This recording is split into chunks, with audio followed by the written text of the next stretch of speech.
First mutual ஃபண்டில் நான் invest பண்ணணும் அப்படின்னு உள்ள ஒருத்தங்க வராங்க அப்படின்னா எது நமக்கு கரெக்டாக இருக்கும்? 10% ஈக்விட்டி, 10% டெப்ட், 10% கோல்டு சில்வர் இந்த மாதிரி இன்வெஸ்ட் பண்ணுவாங்க. மிச்சம் இருக்கிற 70% Celebrate your Diwali holidays with Grand Royal Tours. Adyar Ananda Bhavan sweets and snacks மற்றும் A2B வெஜ் ரெஸ்டாரண்ட் உங்கள் பசியார எங்கள் ருசி பேசும். நம்ம மஞ்சு குரூப்ஸ் இன் ஐஸ்பாட் a premium smart plot community.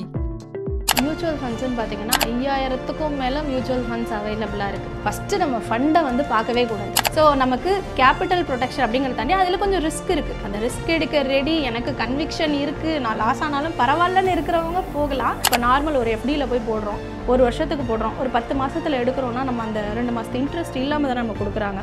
So இது மாதிரி தான், இது மாதிரி ஒவ்வொரு இடத்துலையும் ஒவ்வொரு கன்ஸ்ட்ரெயின்ட் இருக்கும். இப்போ லிக்விட் ஃபண்டாக இது 1 இயர்க்குள்ளே நம்ம பண்ணலாம். குழந்தைங்க பேரில் மைனர் SIP நம்ம பண்ணலாம். அதே மாதிரி எம்ப்ளாயீஸ்க்கும் SIP பண்ண முடியும்.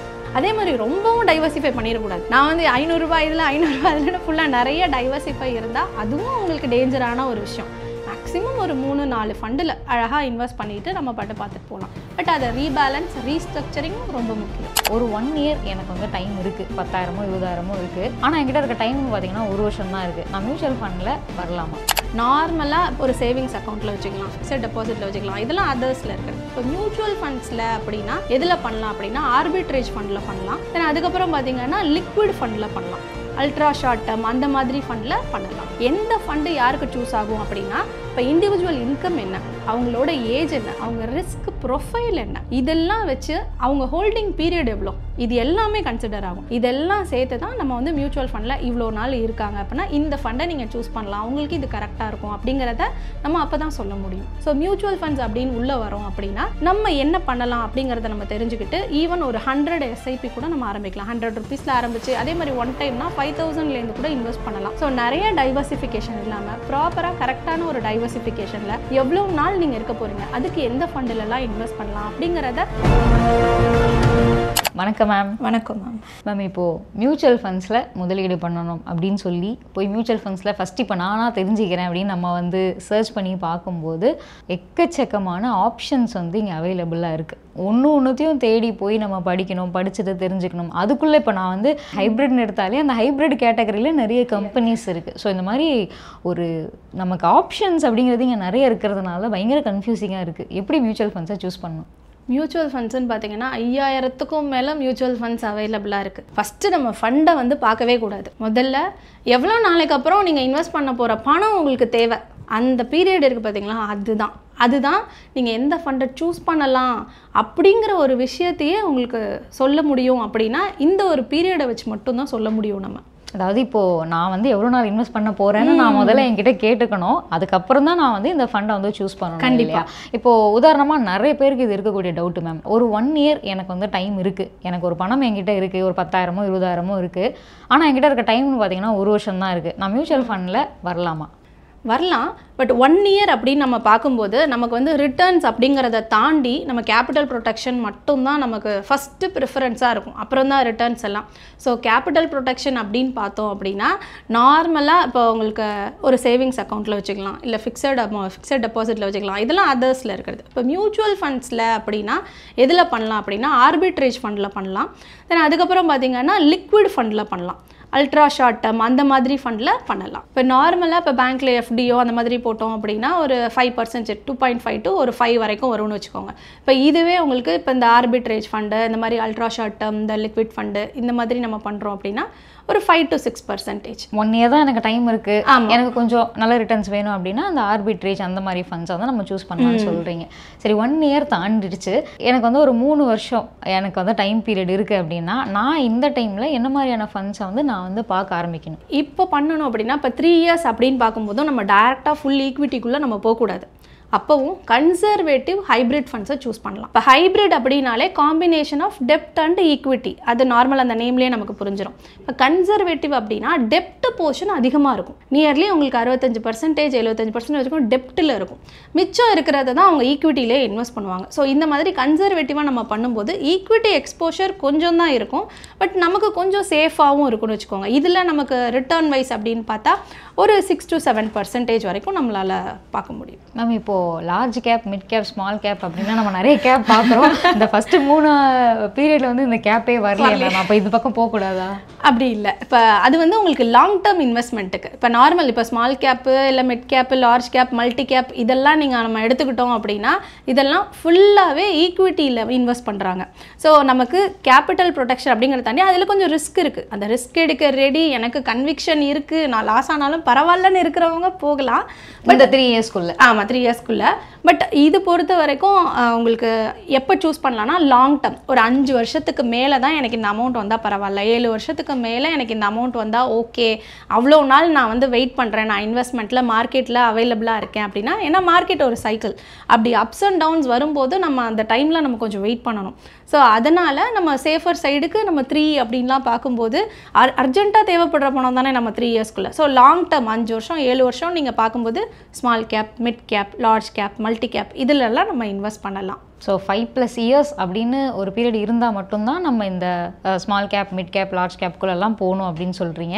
இப்போ நான் வந்து 5 to 10 இயர்ஸ் இல்லை 5 to 15 இயர்ஸ் அப்படின்னு நான் ஒரு பீரியட் நான் மைண்டில் வச்சுக்கிறேன், அதுக்குள்ளே நான் அந்த பணத்தை எடுக்க மாட்டேன் அப்படின்னு நான் டிசைட் பண்ணி இன்வெஸ்ட் பண்ணாலும் இப்போ இங்கேயுமே நமக்கு நிறைய ஆப்ஷன் இருக்குல்ல மேம். அதுக்குள்ளே நிறைய விஷயங்கள் இருக்குது இந்த ஸ்மால், மிட், லார்ஜ்னு எடுத்தாலே. அப்போது என்ன மாதிரியான விஷயங்கள்லாம் மைண்டில் வச்சுட்டு சூஸ் பண்ணணும்? இப்போ ஸ்மால் கேப் அப்படின்னா ஃபுல்லாகவே அக்ரெசிவ், அதில் வந்து ஹை ரிஸ்க்கும் இருக்குது. அதே மாதிரி தான் மிட் கேப், லார்ஜ் கேப். அது எந்த மாதிரி கம்பெனிஸில் இன்வெஸ்ட் பண்ணுறாங்கன்னு தெரிஞ்சுக்கிட்டால் அது எப்படி இருக்கும் அப்படிங்கிறது தெரியும். இப்போ லார்ஜ் கேப் அப்படிங்கிறது மார்க்கெட் கேபிட்டலைசேஷனில் ஃபஸ்ட்டு 100 கம்பெனியில் மட்டும் இன்வெஸ்ட் பண்ணுறவங்கள லார்ஜ் கேப்னு சொல்லுவோம். அடுத்து பார்த்தீங்கன்னா 101லேருந்து 250 வரைக்கும் மார்க்கெட் கேபிட்டலைசேஷனில் யார் இருக்காங்களோ அதுதான் மிட் கேப் கம்பெனிஸ். அதில் இன்வெஸ்ட் பண்ணுற ஃபண்டு தான் மிட் கேப் ஃபண்டு. அதுக்கு கீழே இருக்கிற எல்லாமே ஸ்மால் கேப் ஃபண்ட்ஸு, அது எல்லாத்துலேயும் இன்வெஸ்ட் பண்ணுவாங்க. ஸோ இப்போ எல்லாத்துலேயும் இன்வெஸ்ட் பண்ணுவாங்களான்னு கேட்டால் கிடையாது. ஃபண்ட் மேனேஜர் வந்து அவருக்குன்னு ஒரு போர்ட்ஃபோலியோ வச்சுருப்பாரு. அதே மாதிரி ஈக்விட்டி எக்ஸ்போஷர் ஒரு ஃபண்டுலேயே கொண்டு போய் எல்லா ஏஎம்மையும் போடலாமா அப்படின்னா அதுவும் கிடையாது. ஏன்னா ஃபண்டு வந்து ஆல்ரெடி ஸ்ட்ரக்சரைஸ் ஆகிருக்கும். ஒரு 5% ஒரு 10% தான் ஒரு ஸ்டாக்கில் வச்சுக்கலாம் அப்படிங்கிறப்பல ஆல்ரெடி அவங்களுக்குமே அந்த ரூல்ஸ் எல்லாம் இருக்கும். ஸோ அதெல்லாம் அவங்க ஃபாலோ பண்ணி கம்ப்ளை பண்ணி தான் பண்ணுவாங்க. ஸோ லாங் டேர்ம் அப்படின்னு எடுத்துக்கும் போது தான் நம்ம இந்த small cap, mid cap, large cap, multi cap இந்த மாதிரி ஃபண்ட்ஸ் எல்லாம் நல்லாவே பெர்ஃபார்ம் பண்ணியிருக்காங்க. ஒரு பாஸ்ட் பீரியடில் பார்த்தாலே நல்லா பெர்ஃபார்ம் பண்ணியிருக்காங்க. பட் ஒவ்வொரு பீரியடில் இப்போ பார்த்தீங்கன்னா ஒரு 2 இயர்ஸ்க்கு முன்னாடி ஸ்மால் கேப் நல்லா பெர்ஃபார்ம் பண்ணாங்க, இப்போ மிட் கேப் நல்லா பெர்ஃபார்ம் பண்ணிட்டு இருக்காங்க. ஸோ ஒவ்வொரு பீரியட்லையும் இது சேஞ்ச் ஆகிட்டே இருக்குது.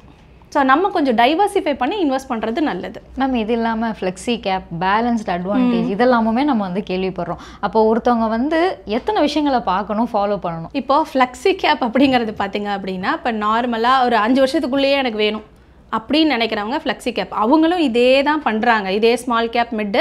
பட் எதுலெல்லாம் இன்வெஸ்ட் பண்ணணும்னு ஃபண்ட் மேனேஜர் தான் சூஸ் பண்ணுவார். இன்னொன்று இருக்குது பார்த்தீங்கன்னா மல்டி அசட் அலோகேஷன் ஃபண்டுன்னு இருக்குது. அது என்ன அப்படின்னா 10% ஈக்விட்டி, 10% டெப்ட்டு, 10% கோல்டு, சில்வர் இந்த மாதிரி இன்வெஸ்ட் பண்ணுவாங்க. மிச்சம் இருக்கிற 70% ஃபண்ட் மேனேஜர் சூஸ் பண்ணுவார். எதில் இன்வெஸ்ட் பண்ணலாம் அப்படிங்கிறது அவரோட சாய்ஸாக இருக்கும். ஸோ இந்த மாதிரி நிறைய இருக்குது. ஒவ்வொரு பீரியட்லேயும் போகணும். ஃபஸ்ட்டு மியூச்சுவல் ஃபண்டில் நான் இன்வெஸ்ட் பண்ணணும் அப்படின்னு உள்ள ஒருத்தங்க வராங்க அப்படின்னா நம்ம எவ்வளோ நாள் இன்வெஸ்ட் பண்ணலாம், எவ்வளோ நாளைக்கு இது தேவையில்லை, அதை பொறுத்து நமக்கு எந்த ஃபண்டு கரெக்டாக இருக்கும். இப்போ நம்ம ஆல்ரெடி 1 இயர், ஒரு 3 இயர்ஸ், ஒரு 5 இயர்ஸ், 7 இயர் பார்த்துட்டோம். எது நமக்கு கரெக்டாக இருக்கும் அப்படிங்கிறதையும் தெரிஞ்சுக்கிட்டு இப்போ வந்து நான் இந்த கேட்டகரியை நான் ரிவீல் பண்ணியிருக்கேன். இந்த கேட்டகரியில் இன்வெஸ்ட் பண்ணலாம், 7 வருஷத்துக்கு அப்புறம்னா நீங்கள் இதில் பண்ணலாம் அப்படிங்கிறத ஒரு ரிவீல் பண்ணியிருக்கேன். பட் ஒரு ஃபண்டை என்னால் சொல்ல முடியாது. அந்த செபியோட ரூல்ஸ் அண்ட் ரெகுலேஷனோட ஒரு மியூச்சுவல் ஃபண்ட் டிஸ்ட்ரிபியூட்டராக ஒரு பர்டிகுலர் ஸ்கீமோ பர்டிகுலர் ஃபண்டோட ரிட்டர்ன்ஸை பற்றி சொல்லக்கூடாது அப்படிங்கிறது எங்களுக்கு இருக்கிற அந்த எங்களுக்கு கம்ப்ளைண்ட்ஸ்லேயே வந்துடும். ஸோ அதனால் நான் அந்த ஃபண்டை கரெக்டாக எக்ஸாக்டாக என்னால் சொல்ல முடியாது. பட் கேட்டகரியை நம்மளால் சொல்ல முடியும். மியூச்சுவல் ஃபண்ட் வந்து ஏன் இப்போ ஒரு அட்ராக்டிவ் ஆப்ஷனாக எல்லாராலையும் பார்க்கப்படுது அப்படின்னா 500 ரூபாயிலேருந்து ஆரம்பித்து 1000 ரூபாய் உங்ககிட்ட கையில் இருந்தால் கூட நீங்கள் வந்து சேர்க்கலாம். இப்போது உதாரணமாக 1 லட்ச ரூபா இருக்குன்னா கூட நீங்கள் அதை வந்து ஒரு டைம் முதலீடாக நீங்கள் அதில் வந்து போட்டு நல்ல ரிட்டர்ன்ஸ் அப்படிங்கிறது நிறைய பரவி இருக்குது மேம். இப்போ நான் இவ்வளோ கேட்டகரி கேட்டதுக்கான காரணமுமே எந்த கேட்டகரியில் நம்ம வந்து கேர்ஃபுல்லாக இருக்கணும். ஏன்னா இது அட்ராக்டிவாக இருக்குது, 500 ரூபாய்க்கு பண்ணிடலான்றது அட்ராக்டிவாக இருக்குது. ஆனால் என்னோட அந்த 500 ரூபாய் அப்படிங்கிறது நீங்கள் சொன்ன மாதிரி அதை நான் ப்ரொடெக்ட் பண்ணிக்கணும்ல. எந்த கேட்டகரியிலலாம் போகக்கூடாது இந்த சென்ஸ் கொஞ்சம் கேர்ஃபுல்லாக இருக்கணும். அதான் லாங் டேர்முக்கு பிளான் பண்ணாமல் ஷார்ட் டேர்ம்லேயே விட்ரா பண்ணும். நம்ம இன்வெஸ்ட்மெண்ட் பிளான் பண்ணும்போதே நமக்கு அந்த கரெக்டான ஒரு கன்விக்ஷனோட உள்ளே போகணும். எனக்கு இது 3 வருஷத்துக்கு தேவையில்லை, 3 வருஷத்துக்கு இந்த அமௌண்ட் வந்து இன்வெஸ்ட்மெண்ட்டாக இருக்கட்டும் அப்படின்னு நினைக்கும் போது நம்ம அதுக்கான ஒரு ஃபண்டை சூஸ் பண்ணியிருப்போம். 3 இயர்ஸே பார்த்தீங்கன்னா ஒரு டெட் ஃபண்டு தான், ஒரு கன்சர்வேட்டிவான ஒரு ஹைப்ரிட் ஃபண்டில் தான் இன்வெஸ்ட் பண்ணுறோம். டெப்ட் போர்ஷன் அதிகமாக இருக்குது. ஸோ இந்த மாதிரி நீங்கள் இன்வெஸ்ட் பண்ணியிருக்கீங்க அப்படின்னா உங்களுக்கு இது கொஞ்சம் ஈஸியாக இருக்கும். பட் ஸ்மால் கேப்பில் இன்வெஸ்ட் பண்ணிவிட்டு மார்க்கெட் வந்து ஒரு 1.5 வருஷமாக டவுன்லேயே இருக்குது அப்படின்னா, ஸோ எனக்கு இந்த ஒரு 3 வருஷத்தில் எனக்கு தேவை அப்படின்னு நான் எடுக்கும்போது மார்க்கெட்டோட ஃப்ளக்சுவேஷன் அதில் இருக்கும். ஸோ அதில் கொஞ்சம் ரிஸ்க் இருக்க தான் செய்யும். அதனால் நம்ம எவ்வளோ பீரியட் நம்ம இன்வெஸ்ட் பண்ண போகிறோம் அப்படிங்கிறத வச்சு எந்த ஃபண்டில் பண்ணலாம் அப்படிங்கிறத நம்ம ப்ராப்பராக ஐடென்டிஃபை பண்ணி பண்ணணும். எல்லா ஃபண்டை பற்றியும் அப்படியே டீட்டெயில்டாக ஃபுல்லாக தெரிஞ்சுட்டு பண்ணணும் அப்படிங்கிறதுல.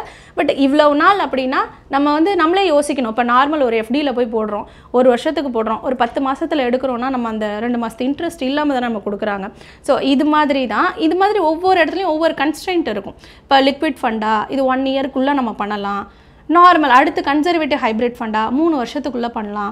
அடுத்து ஒரு மல்டி அசெட் அலோகேஷனாக இருக்கலாம். இந்த மாதிரி ஃபண்டெல்லாம் ஒரு 4லேருந்து 5 வருஷத்துக்குள்ளே வேணும் அப்படின்னா ஒரு ஃப்ளெக்ஸி கேப் மாதிரி சூஸ் பண்ணலாம்.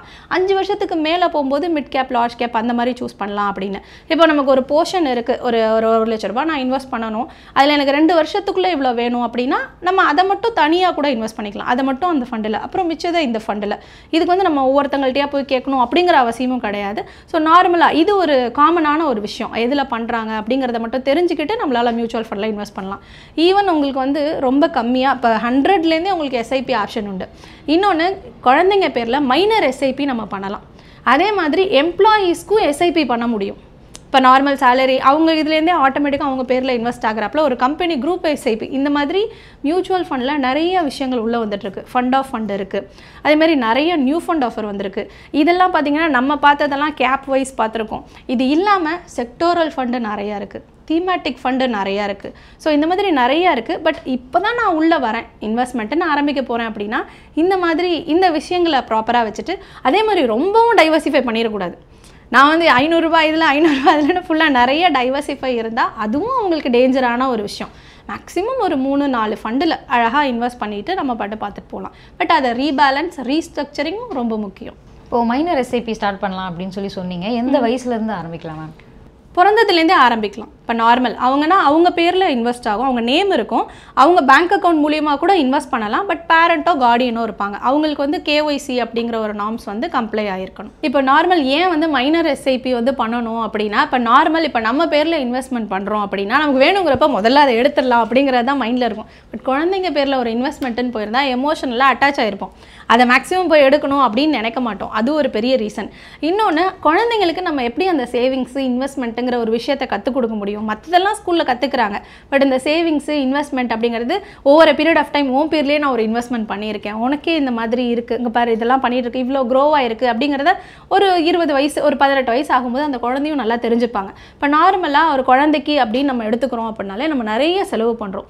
ஸோ அது கூட ஒரு மாதம் ஒரு 500 அந்த குழந்தை பேர்லேயே நம்ம இன்வெஸ்ட் பண்ணுறதுனால குழந்தைக்குன்னு நம்ம ஒரு இன்வெஸ்ட்மெண்ட் பண்ணுறோம், குழந்தை பேர்லேயே பண்ணுறோம் அப்படிங்கிற ஒரு சென்டிமெண்டல் டச் இருக்கும். ஸோ அதை நம்ம கண்டினியூ பண்ணிகிட்டே இருக்கோம் அப்படின்னா குழந்தையோட எஜுகேஷனுக்கோ எப்போ தேவையோ நம்ம அந்த மாதிரி நம்ம அதுலேருந்து கூட எடுத்து யூஸ் பண்ணிக்கலாம். எப்படி இந்த ஃபண்டில் வந்து நிறைய கன்ஃபியூஷன்ஸ், குழப்பங்கள் மியூச்சுவல் ஃபண்டில் இருக்கோ அதே மாதிரி இந்த எக்ஸ்பென்ஸ் ரேஷியோ அப்படிங்கிற ஒரு விஷயமும் கிளாரிட்டி அப்படிங்கிறது தேவைப்படுது மேம். எக்ஸ்பென்ஸ் ரேஷியோ எப்படி கால்குலேட் பண்ணுறாங்க? ஒரு ஃபண்டு பார்க்கும்போது எக்ஸ்பென்ஸ் ரேஷியோவை கண்டிப்பாக பார்த்துட்டு தான் முதலீடு பண்ணணுமா? கண்டிப்பாக பார்த்துட்டு பண்ணணுமா அப்படின்னு கேட்டிங்கன்னா, இப்போ எக்ஸ்பென்ஸ் ரேஷியோ அப்படின்னா என்னன்னு ஃபஸ்ட்டு பார்த்துருவோம். இப்போ நார்மலாக இப்போ ஃபண்ட் மேனேஜர்னு ஒருத்தர் இருக்கார், ஸோ அவர் தான் இன்வெஸ்ட் பண்ணுறாரு. நம்மளே பார்க்குறோம் பேங்க்கு மற்ற இதெல்லாம் விட மியூச்சுவல் ஃபண்ட்ஸில் நமக்கு கொஞ்சம் ரிட்டர்ன்ஸ் அதிகமாக இருக்குது அப்படின்னு. ஸோ அவங்க அதுக்காக அவங்க ஒர்க் பண்ணுறாங்க. ஸோ கண்டிப்பாக ஒரு இடத்துல ஒரு ஒர்க் இருக்குது அப்படின்னா அதுக்கான ஒரு எக்ஸ்பென்சஸ் இருக்க தான் செய்யும். ஸோ அதனால் இப்போ எக்ஸ்பென்ஸ் ரேஷியோ அப்படிங்கிறது இல்லவே இல்லையா அப்படின்னு கேட்டால் ஒரு சில இதில் இல்லை. பட் மேக்ஸிமம் ஒரு மேஜராக ஒரு ஈக்விட்டி ஃபண்ட்ஸ் அந்த மாதிரி எடுத்துக்கிட்டிங்க அப்படின்னா எக்ஸ்பென்ஸ் ரேஷியோ அப்படிங்கிறது இருக்குது. ஒவ்வொரு ஃபண்டுக்குமே பார்த்திங்கன்னா எக்ஸ்பென்ஸ் ரேஷியோ வந்து டிஃப்ரெண்ட்டாக இருக்கும். இப்போ வந்து நான் டேரெக்டாக போய் பண்ணுறேன், ஒரு அட்வைசர் மூலியமாக பண்ணால் தானே எனக்கு அதெல்லாம் வரும் அப்படின்னு கிடையாது. டேரெக்டாக பண்ணாலும் அவங்களுக்கும் ஒரு சர்டன் எக்ஸ்பென்ஸ் ரேஷியோ அதுலேயும் இருக்கும். ஏன்னா நம்ம அதுலேருந்து லாபம் எடுக்க போகிறோம், நமக்காக அங்கே ஒர்க் பண்ணுறாங்க பின்னாடி. ஸோ அதுக்கான ஒரு எக்ஸ்பென்சஸ் கண்டிப்பாக இருக்கும்.